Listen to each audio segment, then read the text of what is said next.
Also this Wednesday, the European Union has claimed that the bloc's much criticised vaccine rollout could be partly blamed on the EU being over-optimistic. This as the bloc's COVID-19 death toll surpassed 500,000. The Commission President Ursula von der Leyen also admitted mistakes in the strategy to quickly obtain sufficient vaccines. Let's take a listen. We were late to authorize. We were too optimistic when it came to massive production. And perhaps we were too confident that what we ordered would actually arrive on time. Ordering the vaccines collectively was the right thing to do. I cannot imagine what would have happened if a handful of big member states had rushed to it and everybody else would have been left empty-handed. In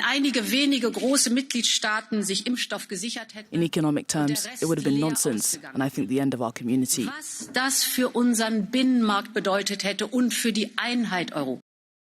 Now here's our correspondent Dave Keating with his update from Brussels. She did admit that mistakes were made in a much more forthright way than the Commission has so far. But I don't think that this speech to the European Parliament amounted to a mea culpa by any stretch of the imagination. She really very, very firmly defended the three parts of this vaccine rollout that are up to the EU, that is joint procurement, authorization, and export controls. On joint procurement, you heard in the soundbite there, she really said that if the EU hadn't bought vaccines together, then the big countries, Germany and France most especially, would have gobbled up all the vaccines at the expense of medium to small EU countries. And really, most EU countries are much better off because of EU joint procurement than they would have been without it in the context of a vaccine war. But she did say that mistakes were made. Interestingly, the mistakes that were made, she implied, was that the Commission was too trusting of pharmaceutical companies about their promises about when and how these vaccines could be produced and delivered.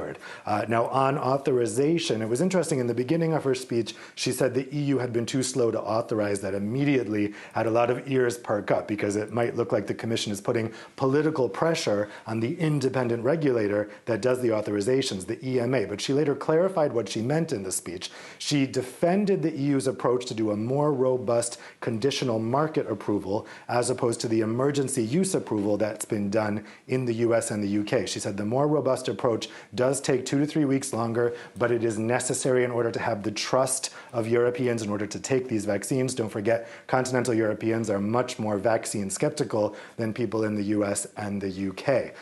But she she explained what she meant in that first statement by too slow. She thinks that even conditional market approval could be done faster if the EMA had better data. So the Commission is putting together a plan to have vaccination centers coordinate data across Europe so that the EMA has more data to work with and can hopefully give even this more robust procedure a little bit faster. And then finally on export, this vaccine export transparency mechanism, she defended that as well. She said Europe is going to be exporting vaccines to the world, but they would only use this restriction mechanism if a pharma company hasn't delivered all the doses to the EU that it's promised. But she reiterated that this will never be used for vaccines being exported for humanitarian reasons, for exports to a list of 92 developing countries, and to any European country other than the UK and Russia. Finally, on the Article 16 fiasco, where the original version of that export mechanism legislation contained a reference to Article 16 in the Northern Ireland Protocol to try to avoid Northern Ireland being a backdoor for banned exports going through Northern Ireland to Great Britain.